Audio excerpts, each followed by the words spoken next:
Hola, en esta oportunidad realizamos un análisis competencial y de responsabilidad de funcionarios en torno a dos materias contempladas en el Decreto de Urgencia 033-2020.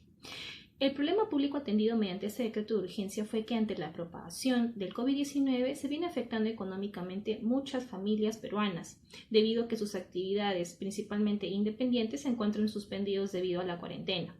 La solución propuesta por el Ejecutivo es tomar medidas económicas y financieras, tales como el otorgamiento de subsidios monetarios o la entrega de canastas básicas familiares. Dicho esto, pasamos a analizar la primera materia, respecto a la adquisición y entrega de estas canastas básicas a cargo del gobierno local. En este sentido, anotamos dos ideas. La primera acerca del principio de organización administrativa y la segunda respecto al principio de reserva de ley. Debemos decir que el Estado es uno e indivisible, pero también es descentralizado y se organiza en base a la separación de poderes. Esto quiere decir que el gobierno local y el Ejecutivo deben coordinar para poder atender este problema. Si bien es el Ministerio de Desarrollo e Inclusión Social quien tiene la competencia para atender hogares vulnerables, está delegando la parte material, es decir, la ejecución a los gobiernos locales, en tanto tienen más cercanía a los hogares y además cuentan con padrones de asistencia social que va a permitir la identificación pronta de ellos. Por otro lado, en el numeral 2.4 del decreto de urgencia, el Ministerio de Economía y Finanzas transfiere alrededor de 213 millones de soles a favor de los gobiernos locales para que puedan comprar estos productos de primera necesidad. Esto es posible ya que el decreto de urgencia tiene fuerza de ley en virtud de lo dispuesto en el artículo 118 de nuestra Constitución. Consideramos que esta alternativa es acertada para minimizar el impacto que las medidas de aislamiento obligatorio tienen en miles de hogares vulnerables, especialmente respecto de su capacidad de adquirir bienes de primera necesidad. Además, es adecuado que los gobiernos locales sean los que se encarguen de la adquisición y distribución de los productos, pues se encuentran a mayor proximidad de los hogares vulnerables y en teoría conocen mejor su jurisdicción. Asimismo, esta medida es idónea para evitar la propagación del virus, pues evita que las poblaciones se expongan a aglomeraciones. Debido a los problemas de ejecución, recomendamos que en la norma se dispongan criterios de priorización, el apoyo de la Policía Nacional y la publicación de la lista de beneficiarios antes de la entrega. Esto para efectos de transparencia y para que las personas que no están en la lista se comuniquen con sus autoridades. Como segunda materia, hemos analizado el artículo 25 desde el punto de vista de la responsabilidad funcional y el control gubernamental. En este artículo se autoriza al Ministerio de Educación a aprobar transferencias financieras para la celebración de convenios con organizaciones nacionales e internacionales con el objeto de que éstas brinden asistencia técnica para la instalación de tecnología indispensable para la educación remota y para desarrollar diversas herramientas virtuales y materiales virtuales con el mismo fin. El ministro, como titular de la entidad, suscribe estos acuerdos.